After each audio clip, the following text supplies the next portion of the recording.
Bismillahirrahmanirrahim. Assalamualaikum warahmatullahi wabarakatuh. Selamat pagi anak-anakku. Tentunya Bu Guru berharap kalian senantiasa dalam lindungan Allah Subhanahu wa taala, senantiasa diberi kesehatan, senantiasa tetap dikaruniai semangat untuk belajar. Bagaimana dengan ulangan harian yang telah anak-anak tempuh kemarin? Tentunya menjadi catatan tersendiri apabila prestasinya masih jauh dari yang diharapkan. Baiklah anak-anak, jangan lupa persiapkan buku paket, kemudian modul dan alat tulis seperlunya untuk kita melanjutkan kegiatan pada pembelajaran teks diskusi bagian yang terakhir. Kali ini kita akan memasuki kegiatan yang keempat, yaitu menulis teks diskusi. Pada pembelajaran sebelumnya, anak-anak sudah membahas secara lengkap mulai dari identifikasi, struktur, dan kaidah kebahasaan yang anak-anak temukan di dalam teks diskusi. Maka saatnya kali ini kita akan bersama-sama menerapkan apa yang telah kita peroleh kemarin melalui praktek menulis. Dan hasil dari kegiatan ini nanti akan menjadi bagian dari nilai keterampilan. Baiklah anak-anak, sebelum kalian memulai aktivitas pada pagi hari ini, tentunya jangan lupa kalian mengawalinya dengan berdoa. Sebelum anak-anak menulis, ada beberapa hal yang perlu diperhatikan sehingga nanti di dalam teks diskusi yang anak-anak tuliskan sesuai dengan apa yang diharapkan dan sesuai dengan apa yang telah anak-anak pelajari kemarin. Yang pertama, yaitu anak-anak harus memperhatikan bagaimana memilih judul. Pemilihan judul di sini sangat penting karena dari judulnya orang sudah bisa memperkirakan atau membayangkan apa yang nanti akan dibicarakan di dalam teks tersebut. Pastikan judul yang kita pilih sesuatu yang di dalamnya memunculkan perbedaan pendapat. Artinya, tidak langsung pada satu fokus pandangan atau satu fokus pembicaraan. Jadi, ketika nanti judul yang anak-anak pilih di dalamnya memunculkan suatu perbedaan pendapat, menandakan bahwa judul ini pantas anak-anak kembangkan menjadi salah satu bentuk teks diskusi. Contoh, pembangunan jalan tol, berkah atau musibah. Nah, dengan judul semacam ini tentunya nanti di dalam teks ada pandangan yang mengatakan bahwa pembangunan jalan tol merupakan suatu berkah karena di sini kalian harus mengutarakan apa penyebabnya ketika kalian mengatakan pembangunan jalan tol itu suatu berkah. Misalnya memperlancar lalu lintas, memperpendek waktu tempuh, dan seterusnya. Tetapi di pihak lain juga harus ada yang mengemukakan pendapat tidak sejalan atau yang pendapat kontra. Misalnya menganggap bahwa pembangunan jalan tol menjadi musibah. Misalnya alasannya, karena mungkin banyak pedagang-pedagang kecil yang dulu berjualan di pinggir jalan dan ketika angkutan umum atau kendaraan yang lewat bisa sewaktu-waktu mampir atau beristirahat, nah sekarang sudah tidak dapat lagi. Atau mungkin musibah di sini misalnya karena hanya bisa dilalui oleh orang-orang yang memiliki kemampuan finansial tinggi karena jalan tol berbayar. Artinya siapapun yang melintas di jalan tol itu harus membayar ketika melintas. Contoh judul yang lain, daur ulang antara laba dan biaya. Ya, ketika ada antara laba dan biaya, tentunya nanti ada pandangan bahwa keuntungannya apa, kemudian sepadan atau tidak dengan biaya yang dikeluarkan. Jika tidak sepadan, disinilah letak pendapat kontranya. Contoh yang ketiga, budaya asing masih perlukah? Nah, kita tahu bahwa Indonesia memiliki ragam budaya yang banyaknya luar biasa. Dengan budaya-budaya yang ada ini, masihkah kita perlu adanya pengaruh budaya asing yang masuk, atau mungkin kita menutup diri? Mungkin ada yang menjawab perlu dengan alasan tertentu, mungkin juga ada yang menjawab tidak perlu dengan alasan tertentu pula. Itu salah satu contoh dari pemilihan judul-judul yang nanti anak-anak dapat kembangkan menjadi teks diskusi. Coba sekarang anak-anak bandingkan dengan contoh-contoh judul berikut. Internet dan manfaatnya bagi masyarakat. Yang kedua, dampak penyalahgunaan narkoba. Contoh yang ketiga, upaya melestarikan lingkungan hidup. Nah, dari judul-judul ini tidak pas atau kurang tepat kalau kita kembangkan menjadi satu teks diskusi. Karena apa? Dari judulnya seolah-olah kita sudah menghakimi, sudah memastikan, sehingga menutup kemungkinan untuk munculnya pendapat yang berseberangan atau pendapat yang kontra dari uraian sebelumnya. Jadi ketika anak-anak mencantumkan internet dan manfaatnya, tentunya yang dibicarakan hanya manfaat. Jadi tidak pas ketika di dalam teks itu kemudian anak-anak menyampaikan kerugian. Kemudian yang kedua, dampak penyalahgunaan narkoba. Saya kira meskipun dampak itu bisa positif bisa negatif, tapi ketika narkoba disalahgunakan, maka yang akan muncul adalah dampak negatif. Nah, oleh karena itu, ketika judulnya dampak penyalahgunaan narkoba, maka nanti yang disoroti adalah segi negatif dari penyalahgunaan narkoba. Sehingga menutup peluang untuk orang punya pendapat bahwa sebetulnya narkoba itu memberi manfaat, karena yang disoroti adalah penyalahgunaannya. Kemudian upaya melestarikan lingkungan. Ini juga yang anak-anak utarakan nanti adalah apa-apa yang sejalan, kegiatan-kegiatan yang sejalan dengan kegiatan melestarikan lingkungan. Tentunya tidak pas apabila di dalamnya kemudian ada paparan, ulasan, atau yang lainnya yang membicarakan tentang perusakan lingkungan. Judul-judul di atas hanya bisa menyoroti dari satu segi atau satu sudut saja. Sulit untuk mengembangkan dari sudut yang lain. Oleh karena itu, deretan judul-judul yang kedua ini tidak pas atau tidak tepat manakala anak-anak gunakan untuk menuliskan teks diskusi yang di dalamnya harus ada dua pandangan yang berbeda. Bagaimana anak-anak mengenai pemilihan judul ini? Saya kira anak-anak sudah bisa memahaminya. Kemudian nanti ketika ada pilihan untuk menentukan judul-judul yang akan anak-anak gunakan untuk menulis teks diskusi, anak-anak sudah bisa memilihnya. Berikutnya adalah apa saja yang harus ada di dalam tulisan anak-anak nanti.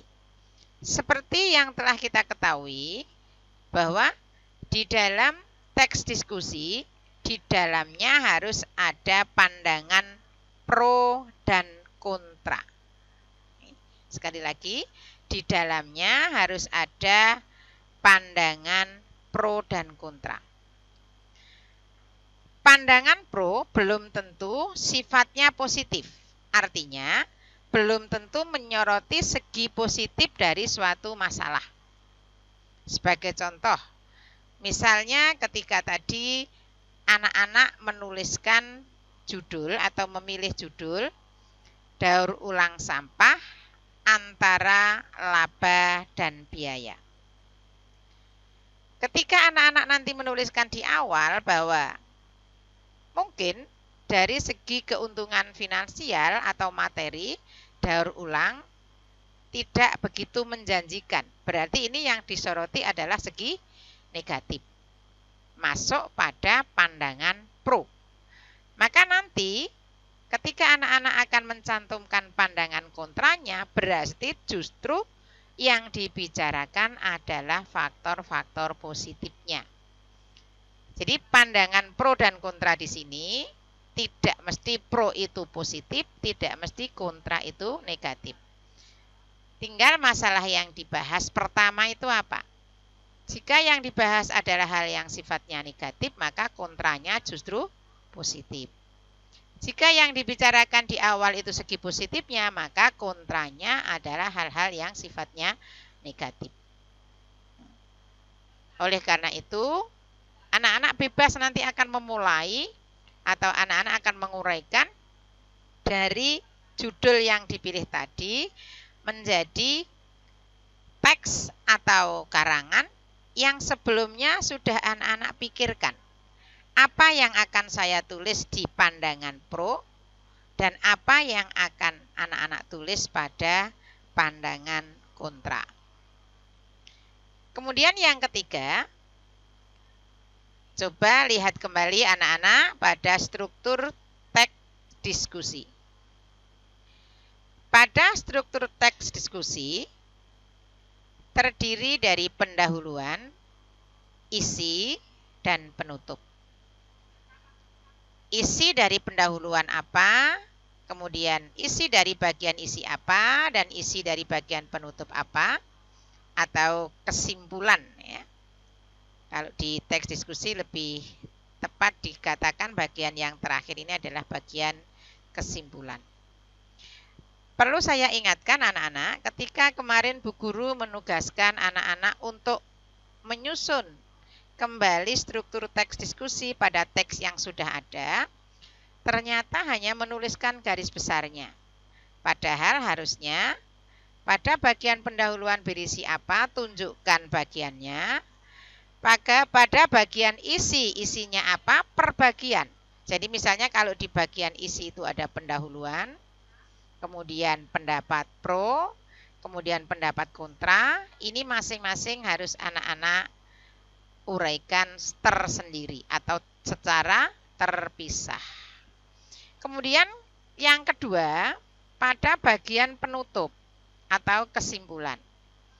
Ingat, di dalam teks diskusi ada dua pandangan yang berbeda. Maka ketika anak-anak menyimpulkan, harus bisa mengakomodir atau mengakomodasikan dua pendapat tersebut.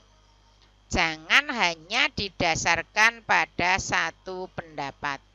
Artinya, ketika anak-anak menuliskan kesimpulan, meskipun itu pendapat kontra harus tetap dicerminkan. Jadi tidak boleh hanya berdasar satu pendapat pro saja. Kemudian, juga tidak harus pendapat pro itu menjadi dasar menyimpulkan. Karena bisa jadi justru pendapat kontranya yang lebih logis, yang lebih bisa diterima oleh masyarakat banyak. Nah, di sini akan Bu Guru berikan contoh bagaimana menuliskan pendahuluan, isi, dan kesimpulan atau bagian penutupnya.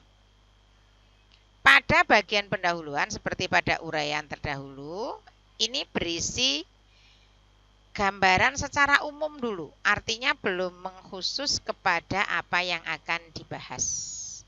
Misalnya pada jalan tol tadi,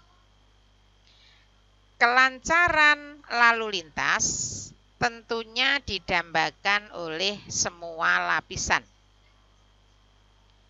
Semua menginginkan ketika dia berada di jalan raya bisa mengendarai atau memacu kendaraannya tanpa harus mendapatkan hambatan atau gangguan dengan adanya berbagai macam hal-hal yang tidak perlu. Nah, itu pendahuluan. Sedangkan pada bagian isi, bagian pendahuluannya sudah mulai masuk kepada inti pembicaraan, yaitu menyinggung masalah adanya jalan tol. Misalnya, di Pulau Jawa, dalam 5 tahun terakhir ini, marak dibangun ruas-ruas jalan tol atau jalan layang yang berfungsi untuk memperlancar arus lalu lintas, baik antar provinsi, antar kota, maupun antar daerah. Hal ini dimaksudkan bahwa masyarakat pengguna jalan bisa menikmati perjalanannya tanpa banyak mendapatkan gangguan dan menempuh perjalanan dengan waktu yang singkat. Nah, itu namanya pendahuluan pada bagian isi. Jadi anak-anak bandingkan antara pendahuluan pada bagian pendahuluan dan pendahuluan atau pembuka pada bagian isi. Pada bagian pendahuluan masih bersifat umum, artinya kelancaran lalu lintas secara umum. Tapi ketika masuk kepada pendahuluan bagian isi, anak-anak harus sudah masuk kepada inti pembahasannya, yaitu mengenai keberadaan jalan tol. Nah, pada kesimpulan, Bu Guru langsung masuk kesimpulan untuk pendapat pro dan kontra. Nanti anak-anak bisa menyikapinya sendiri-sendiri. Pada bagian kesimpulan ada penutup, maka anak-anak harus menggabungkan. Misalnya yang setuju dibangun jalan tol karena arus lalu lintas lancar, waktu tempuh pendek, perjalanan lebih nyaman, dan seterusnya. Kemudian yang kontra, seperti tadi, hanya bisa dinikmati oleh kalangan tertentu, kemudian bisa menutup mata pencarian masyarakat kecil. Nah, ini harus digabungkan. Misalnya, bagaimanapun pembangunan jalan tol perlu, karena masyarakat mendapatkan lalu lintas yang lebih lancar dan lebih nyaman. Namun, bagi pelaku-pelaku ekonomi kecil yang dulu menggantungkan hidupnya di pinggir-pinggir jalan, hendaknya diberikan tempat untuk bisa meneruskan mencari nafkah lewat usahanya. Ini contoh. Jadi harus menggabungkan dua pendapat yang berseberangan. Itulah anak-anak sekilas tentang apa yang harus anak-anak tuliskan ketika nanti anak-anak menulis teks diskusi. Nah, sekarang kalian lihat tugas yang ada di modul kalian masing-masing. Di sana Bu Guru sediakan 2 judul. Yang pertama yang berkaitan dengan satwa liar. Yang kedua yang berkaitan dengan kemajuan teknologi khususnya internet. Anak-anak cukup memilih 1 judul saja, kemudian anak-anak kembangkan menjadi 1 teks diskusi yang lengkap.